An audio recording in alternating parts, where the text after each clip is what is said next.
न कहीं ऐसा लगता है कि इन्हें डॉक्टर को दिखाना चाहिए खुद को।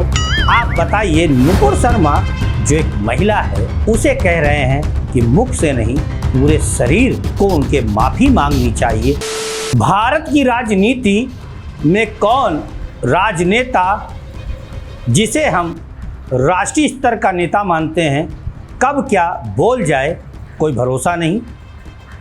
आजकल इंटरनेट की दुनिया में जितने भी राष्ट्रीय स्तर के नेता हैं, चाहे वो कांग्रेस के हों, भाजपा के हों, सपा के हों, बसपा के हों, अन्य पार्टियों के हों, कहीं ना कहीं रोज आए दिन जहर उगलते हुए नज़र आते हैं। वो ये भूल जाते हैं कि जो वो ट्विटर हैंडल पर लिख रहे हैं उसे पूरा देश ही नहीं समूचा विश्व देख रहा है। हम आपसे बहुत कुछ ज़्यादा ना बोलते हुए आज ले चलते हैं कुछ राष्ट्रीय नेताओं के ट्विटर हैंडल पर।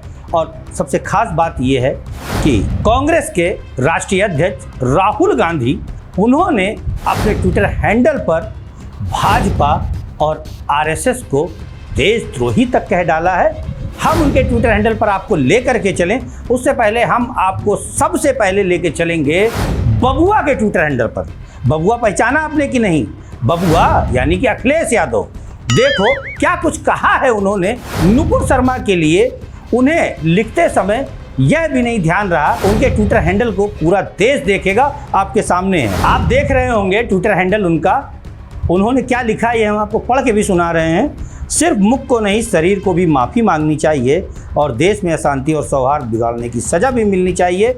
नीचे ही इंग्लिश में लिखा हुआ है, Nupur Sharma single handedly responsible for igniting emotions across the country, she should apologise supreme court. Akhilesh Yadav आखिरकार लिखने से पहले, बोलने से पहले सोचते और समझते क्यों नहीं है? ऐसा लग रहा है कि उनके सलाहकार हैं उन्हें सही सलाह नहीं दे रहे।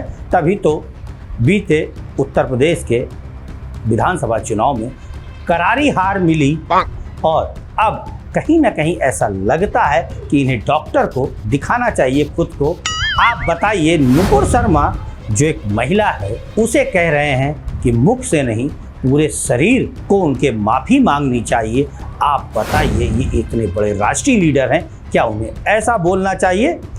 आप सोचिए, मंथन कीजिए कि एक महिला को ये लिख रहे हैं कि मुख से नहीं पूरे शरीर से माफ़ी मांगे, तो हम तो ये कहेंगे कि इन्होंने भी कई बार बहुत ही बदजुबानी वाले बयान दिए हैं। ये अपने मुख से माफ़ी मांगने के बाद शरीर से माफ़ी मांगे, क्योंकि हम देखना चाहेंगे ये अपने शरीर के किस किस अंग से माफ़ी मांगते हैं, कौन कौन सा अंग इनका माफ़ी मांगने के लिए बोलता है। चलिए आगे बढ़ते हैं। अब हम आपको ले चलते हैं कांग्रेस के राष्ट्रीय अध्यक्ष राहुल गांधी के ऑफिशियल ट्विटर हैंडल पर, जहां पर उन्होंने आरएसएस और भाजपा को देशद्रोही बताया है। आपके सामने राहुल गांधी लिख रहे हैं, दुष्प्रचार और झूठ ही भाजपा आरएसएस की नींव है।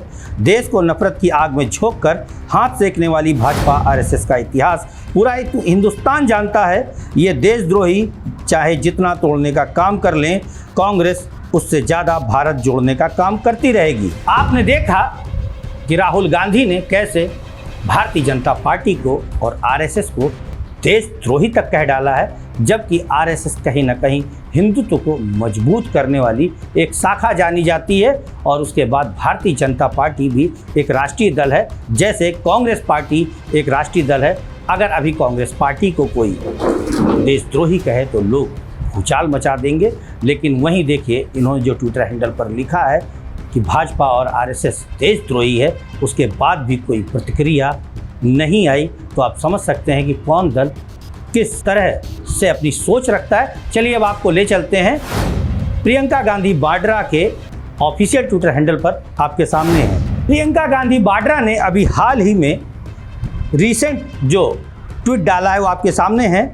लिखती हैं, भाजपा सरकार द्वारा राज्यसभा सांसद संजय राउत के खिलाफ बदले व द्वेष भावना से प्रेरित कार्रवाई निंदनीय है। भाजपा अपनी लोकतंत्र विरोधी राजनीति के विपक्ष में खड़ी आवाज़ों को दबाने के लिए हर हथकंडा अपना रही है, लेकिन जनतंत्र में झूठ व दमन की लाठी ज़्यादा दिन नहीं टिकेगी। तो दिखाया है हमने आपको प्रियंका गांधी का ऑफिशियल ट्विटर हैंडल।